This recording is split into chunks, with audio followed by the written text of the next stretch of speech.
Next story is just one example of why it's so important that we all push for gun-safe Memphis. A woman is behind bars tonight accused of firing shots at a car full of children. WRG's Quamitra Wilborn breaks down what the victims say led to that shooting.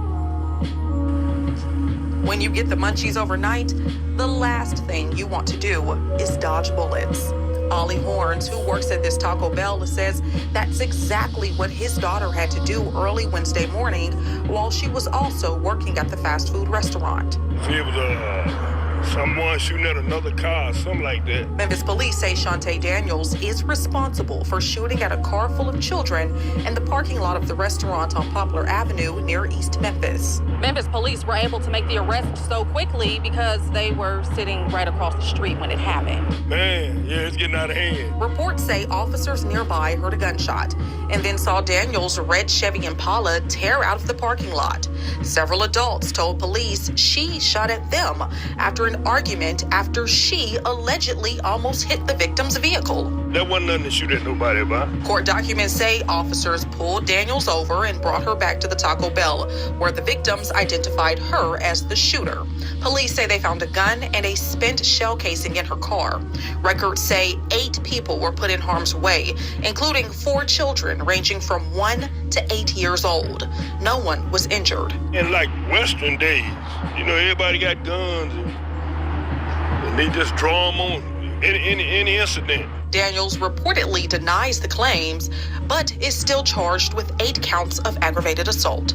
Reporting near East Memphis, Quamitra Wilborn, Which section of the Bronx says family, friends, and neighbors paid tribute to a man who was stabbed to death in broad daylight in what police say was an unprovoked attack.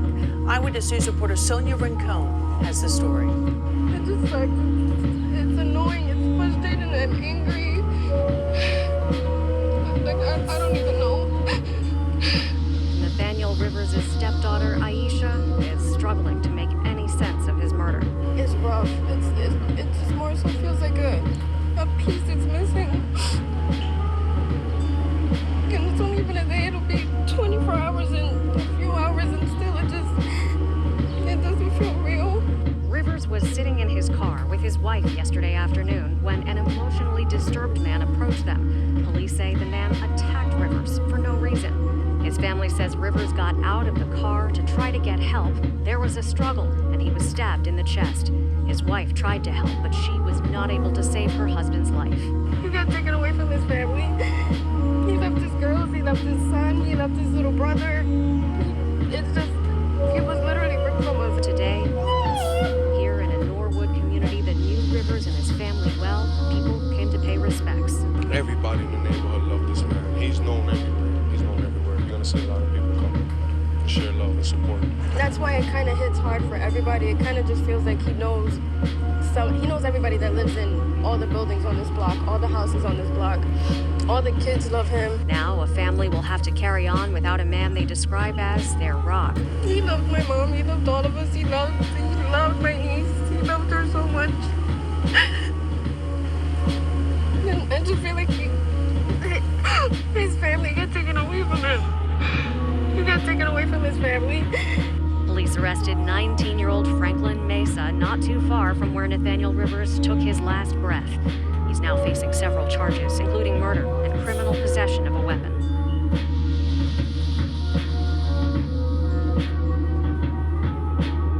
A developing story in the Lower East Side. Police say a suspect is in custody for shooting a woman outside of a Holiday Inn. It happened just before 7 this evening on Suffolk and Delancey Streets. Police say the 22-year-old was standing next to her child when she was shot in the hip. The child was not hurt. The mother is expected to be okay. Police say a gun was found at the scene. No word on a motive.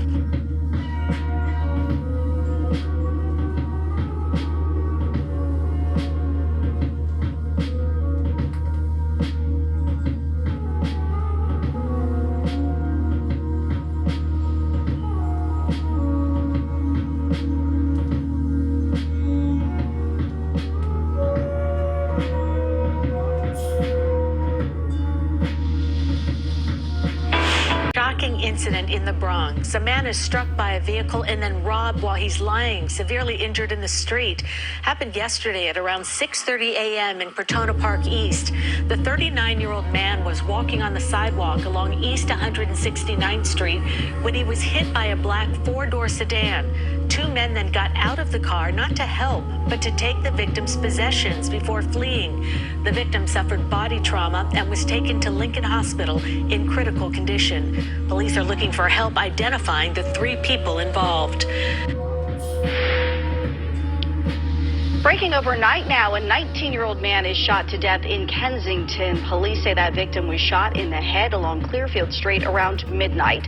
At least 10 shots were fired, and police say a second victim walked into the hospital just moments after the shooting. There's indicators that this second victim, might be a person of interest as a possible suspect in this shooting. But right now, the investigation's ongoing. We don't know what the cause of this shooting was.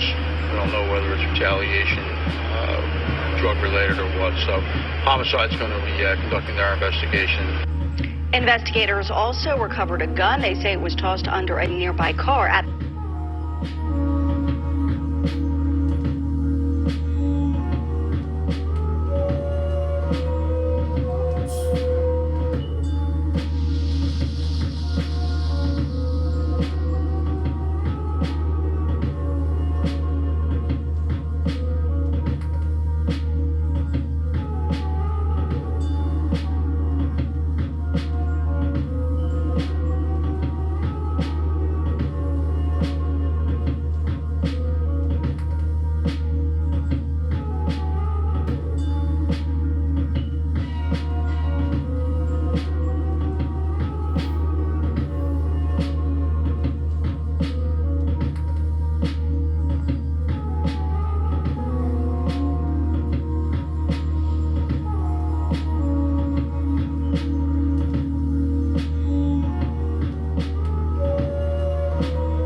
After a brutal shooting at a South Memphis apartment complex, WREG's Marcus Hunter reports on the final disturbing moments the victim might have endured. Early Sunday morning, Memphis police responded to a shooting call at the Manor Park East Apartments. According to MPD, one male victim was located and found dead on the scene. Family members gathered at the scene identified him as Timothy Pinkins. MPD said the alleged shooter fled the scene. Sunday, there was a large area of the parking lot at the apartment complex blocked off with crime scene tape. One of the apartment buildings had a window on the third floor that had been broken out. According to people on the scene, the victim was shot and then pushed out of the third-story window. They say after he hit the ground, the gunman walked up and shot him again and then drug his body to a nearby dumpster. Family members we talked to who were on the scene to say the victim did not live here. He was just visiting a friend. People who live there say the alleged shooter was known to, quote, terrorize people who lived at the complex, slashing tires and making threats to the woman who lived in the apartment where the victim was gunned down. According to MPD, they know the identity of the suspect. In South Memphis, Marcus Hunter, WREG News Channel 3. Yellow wild plant swaying side to side marks the spot where yellow crime scene tape was flapping in the wind days earlier. The man you see here, Mr. Willie, is the same man who called for help after noticing something just wasn't right Friday morning. Brown gravel that right there, coming this way, because I was thinking she was intoxicated and just laying out here. But Mr. Willie says there was no response as he began moving in, yelling to get the woman's attention. Ma'am, get up, Sadly, to no avail, as the woman was already dead, lying here in this grassy field, shot just under her eye, Mr. Willie noticed. To the face, to one of her cheeks. Just as disturbing is where it happened, behind this church along Oakville Street off Lamar Avenue. Just stand over her and just shoot down on her like that. I don't know. Where the deadly attack happened wasn't just on the backside of a church, but a few feet from what many consider to be a peaceful resting place. We're talking about a cemetery. Sadly, that peace was shattered in just a matter of moments Friday. Mr. Willie, who stays nearby, wanted to show us how this hallowed ground is also his. At this alarming video of a drive-by shooting in the middle of a Memphis neighborhood, police say a home and a car were hit. And tonight, investigators are trying to figure out who pulled the trigger and why. WRG's Andrew Ellison joins us now live from the downtown police station. And Andrew, first big question, was anyone hurt? Yeah, thankfully no, which is remarkable given the fact that police say more than 24 shots were fired. Looking like something out of a movie, a car rolls by this North Memphis home on McNeil as a man in the back seat opens fire. Scary. And the terror continues when another shooter leans out a back window and fires away. Pow, pow, pow, pow. I thought it was a firecracker. Jerry Matthews lives next door. I had never been around anything like that. It happened around midnight earlier this week. Police say at least 25 shots were fired, striking the home and a car in the driveway, but thankfully, no one was hurt. I hope I haven't moved into the wrong neighborhood. Taylor Johnson just bought the other house next door. They said they unloaded about 25 shots. Oh, let me call Bank of America. I think it's time to sell. I think it's time to sell. I don't want to be involved. I have small children. I don't want to be involved in it. Investigators are still trying to figure out who pulled the trigger and why. Matthews says a woman and her children live there and can't imagine why anyone would want to harm the family. They stay out till they sell. Yep. Grateful her family wasn't caught in the crossfire. Yeah, I am. Because usually I have my grandkids over here playing out, but, just so grateful it was at. They face child abuse and neglect charges. The sheriff tells me those 4 children found in deplorable conditions are now somewhere safe, getting the care they deserve. To subject children to such conditions is unexcusable. Tipton County Sheriff Shannon Beasley gives a stark description of what he says his investigators found inside this home off Old Memphis Road near Covington. Sickening. 4 children, ages 7 to 13, living in squalor. When you allow kids to live in filth, with the animals inside, feces, urine, cockroaches, all the things that these detectives and investigators found are sickening.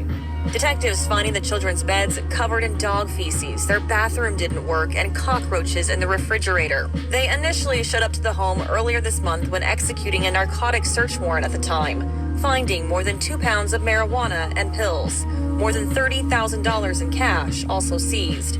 But Sheriff Beasley says the possession of drugs became secondary to the way 36-year-old Jamie May and 37-year-old Adam Stark subjected the children to live. But when you see the living conditions that... Tonight is what was behind the shooting of a 13-year-old girl who was the witness of the traffic cone beating death of 73-year-old James Lambert last month. Our Kelly Rule has more from investigators. Law enforcement sources tell me the 13-year-old girl was supposed to talk to Homicide on Friday morning about Lambert's murder, but she never showed up. That night, she was shot in the face. Sources say they are waiting on surveillance video that should show the moments leading up to the shooting. Monday morning, District Attorney Larry Krasner now confirming a 13-year-old girl who witnessed the brutal traffic cone attack that killed 73-year-old James Lambert Jr. became a shooting victim Friday night. According to Philadelphia police, she was shot in the back right ear on Osceola Street around 6:45 p.m. She is expected to survive. As far as confirming or not confirming. Morning shootings across the city in the span of 1 hour leave 7 people wounded, including 2 people who were attending a vigil in Brooklyn. It happened last night around 11 on Clinton Street in Red Hook. A 30-year-old man was shot in the arm. A 32-year-old man was shot in the leg. Police say they heard gunfire, then realized they'd been shot. Both are in stable condition at Methodist Hospital. No word yet on any arrest in the case. Police tell us 5 other people were hurt in shootings across Queens, Brooklyn, and the Bronx. A family camping trip turned into an unthinkable tragedy after a gunman murdered 3 members of a family. The sole survivor is a 9-year-old boy. As Amber Cagliano reports, the question is why. A family massacre. The mom, dad, and daughter shot to death. The only survivor, a 9-year-old boy who ran for help. The great report of a child that went to another camper said that there was a possible shooting in his camper. Parents are in there. A campgoer says she saw the little boy after the shooting. He's just standing there, like just calm and nothing out of the ordinary, other than he had one shoe on and was in his pajamas, but not being held or comforted or showing any emotion. They were a beautiful family vacationing at a campground in Iowa. Authorities say they were in a tent when an intruder entered and fatally gunned down 42-year-old Tyler Schmidt, his wife Sarah, and 6-year-old Lula.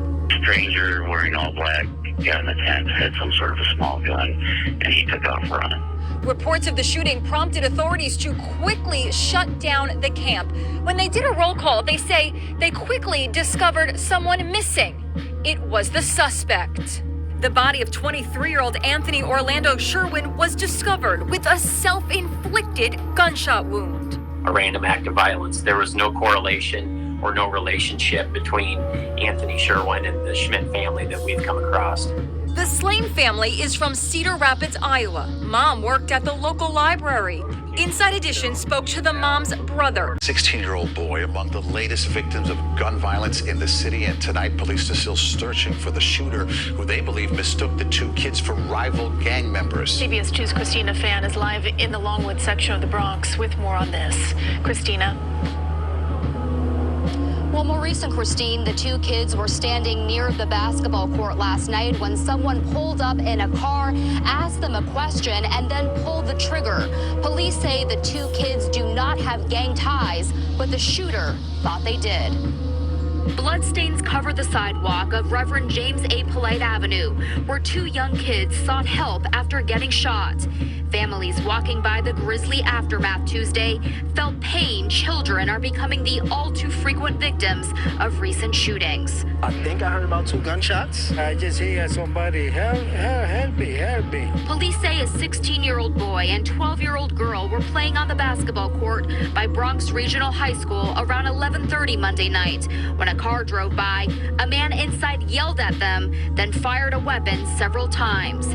The girl was hit in the left arm and suffered a graze wound to her torso. The boy suffered a graze wound to his chin. Sources tell us neither victim knew the shooter, and they believe the kids were mistaken for gang members. That's crazy to me. Like, it's flabbergasting. Because I'm in the house and I'm like, why is this going on? And it could have been anybody. Like, I could have been coming out of my house. I just feel like they should just be locked away and throw away the key. I mean, how can you hurt a child? The two children are among 7 people shot across the... That was the final conversation Coy Vircher had with his daughter Shelby hours before she was found dead in the bayou. She didn't tell him who she thought was trying to kill her. No, it'll be okay. Well, apparently it won't be okay. Apparently she's telling me first somebody did put a hit on her. I intend to find out who. He got a call late Thursday from the medical examiner's office. They said, no, we got bad news, she's dead. His youngest daughter found dead inside of this trash can on Tuesday night. Down this container float to put my daughter in. My daughter did a lot of things, she wasn't trash. Shelby was a mother of 3. Do anything in the world for anybody. There wasn't nothing selfish about it. Nothing. Her father says she had just moved back to Houston after living in Tennessee. She was trying to get her life together. But it got cut short. Grandmother says the teen's parents recently made the move from East Harlem to New Jersey in an effort to get him and his siblings away from the violence and dangers of the street, adding they simply wanted a safer environment to raise their family. He was not allowed to run the streets. But now the entire family and his old neighborhood are in mourning following this, a brazen broad daylight ambush. This surveillance video shows Justin and his 15-year-old best friend as they walked out of a deli Tuesday near the intersection of East 128th Street and Park Avenue. Justin was back in his old neighborhood visiting with his grandparents when an unidentified shooter at the top of the screen popped out from behind the streetlight pole. The suspect actually dropped his gun before he picked it up and then fired multiple shots at the two boys. Justin was shot in the head and died. His friend was hit in the leg and is expected to survive. Police say the boys were targeted. Sheila Smalls calls it a tragedy that shouldn't have happened. He was a good kid. He was an honest kid, not bad, very lovable. It's not fair what happened to him. Not at all.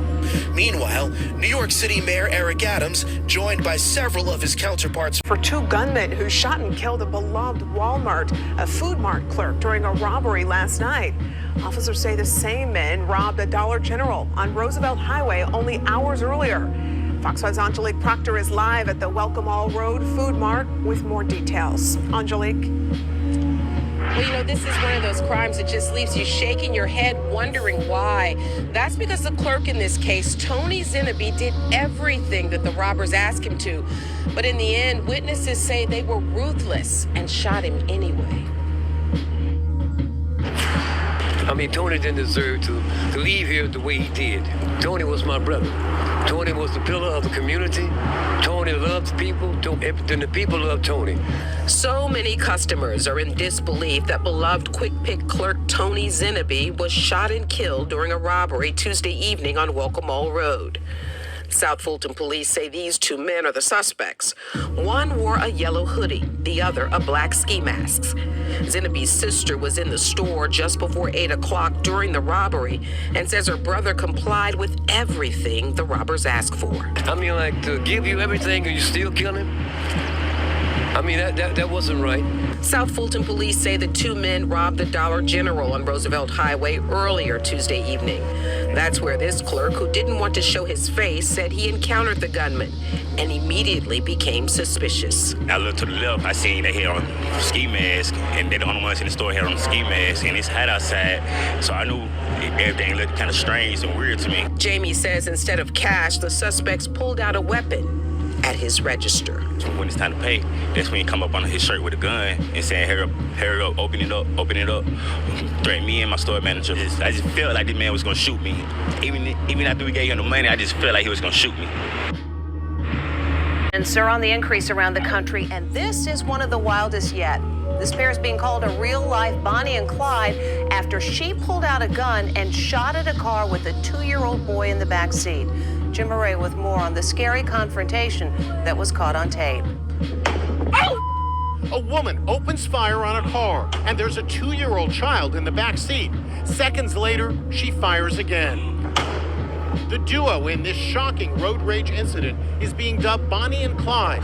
40-year-old Nasli Ortiz and 34-year-old Benjamin Green were quickly arrested by Houston cops who are cracking down on road rage incidents like this. The shocking shooting is the latest in a national road rage epidemic.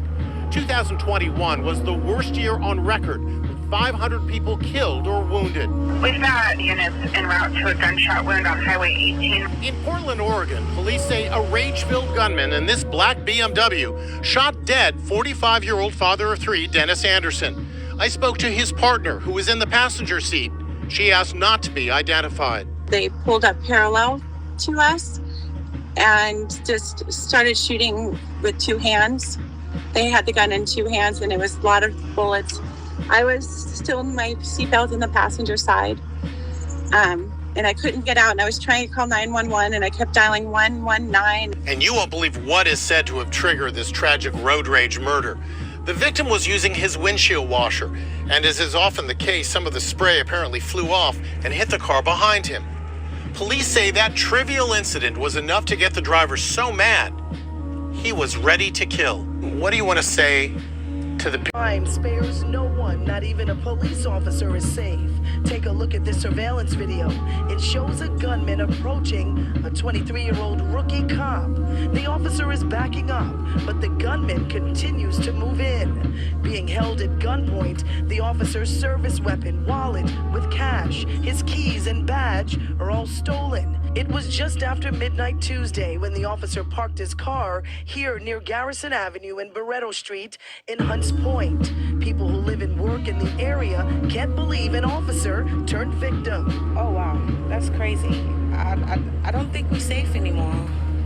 I really don't. The officer is assigned to the 47th precinct in the Bronx. He had just finished a 4 to midnight shift. He headed home, parked his car, and was trying to get his bag out of the trunk when the gunman approached him. Sources tell Pix 11 News he grabbed the officer's service weapon right from the holster on his waistband, then forcibly removed the officer's valuables, including his badge. What happened to the officer is happening more often in the city. So far this year, there have been more than 9,500 robberies compared to about 6,800 during the same time period in 2021. It's almost a 40% increase. Back at the scene where the officer was robbed, police spent hours looking for clues. With the officer's gun and badge in the wrong hands, police and the community are very concerned. There's too many things happening. First, a cop getting into a fight in the train station. It's like, now, who's going to protect the cops? In a statement, at a home in Connecticut. Yes, 3 children ages 5 to 12 were found dead at a home on Whaley Street in Danbury. Police say a woman was also found dead inside a shed in the home's backyard. Investigators say this is an isolated incident and there is no threat to the public. Right now, there is no suspect in custody and police are not searching for any suspects. An investigation is ongoing. I am standing just outside the home in Fairbanks where a 15-year-old male juvenile shot and killed 3 of his siblings before turning the gun on himself. That's according to Alaska State Troopers, who say just after 4 p.m. Tuesday, they responded to reports of shots fired in the Skyridge Drive subdivision. When troopers arrived, they found the bodies of the 4 kids. Department of Public Safety Information Officer Tim Despain says the ages of the young victims are 5 years, 8 years, and 17 years. The body of the 15-year-old who troopers say killed the others was also found. There were also 3 other children under the age of 7 who troopers say were in the home at the time of the shooting but were unharmed. Another sibling was not home at the time. As for the parents, troopers say they were not home at the time of the shooting either. Connor Matson, Alaska's news source. Now dead after being gunned down in a Northwest Harris County restaurant. He was shot multiple times by a 61-year-old man meeting his wife to finalize their divorce. Well, the gunman then shot himself in the head and is clinging to life tonight. Fox 26's Randy Wallace spoke to the victim's family. Joining us live now from Northwest Harris County. Randy. Yeah, Rossi. Now, according to Morenzo Smith's sisters, he came here to Crab Station and Oyster Bar to help the 29-year-old woman who was meeting her 61-year-old husband to finalize their divorce. My brother was a celebrity boxer here from Houston, Texas, born and raised here in Houston, Texas. Fans of local boxing probably know the name Morenzo Smith. He's been into boxing ever since his teenage years. Smith was at the Crab Station and Oyster Bar at around noon on Wednesday with a 29-year-old female friend. She was at the restaurant to finalize her divorce from her 61-year-old husband. After about a 20-minute talk that didn't go well, deputies say the husband left the restaurant, came back a short time later, and opened fire with 2 guns. When he returned, he shot the male that she was with multiple times, and he attempted to shoot her, but he missed. The husband's deadly actions came as a shock to Smith's relatives. He did talk to him yesterday, and the gentleman, I don't know the conversation, but when my brother got off the phone with him, he said that everything was okay, that, the gentleman was a cool guy. My brother was really like an innocent bystander. He was just really trying to help. It was not his girlfriend. That's very misleading information. He was just trying to help someone. A couple of years ago, we lost our mother. He lost his wife, and now we have lost our brother. After shooting Smith, deputies say the husband shot himself in the head. This was the last restaurant that me, my sister, and my brother ate at. This was the last day we seen him was at this particular restaurant on June the 17th, and then this is the same very restaurant that my brother got killed at. So it's just very tragic for me and my family. At the intersection of Fraser Raleigh and New Allen Road is where a woman lost her life. Memphis police say she got in an argument with this man, Quentin Cook, inside of a car. At some point, things escalated and Cook allegedly hit her twice with the vehicle, killing her. It's scary for to know that, hey, we living right in a community where people's doing things like that. The 41-year-old suspect was arrested at the scene and charged with first-degree murder. WREG investigators discovered that Cook is a registered sex offender and was on community supervision for life after he was convicted of attempted rape. While those who live nearby say they're grateful that Cook is no longer on the streets, Melvin Gilmore says he's still worried. We got to turn around and look out for our black women, our Spanish women, white women, and all people, all generations. Earlier this year, Cook was charged with a Class A misdemeanor after he allegedly removed his GPS tracker, which was found in the middle of the road. Court documents also described him as a violent sex offender.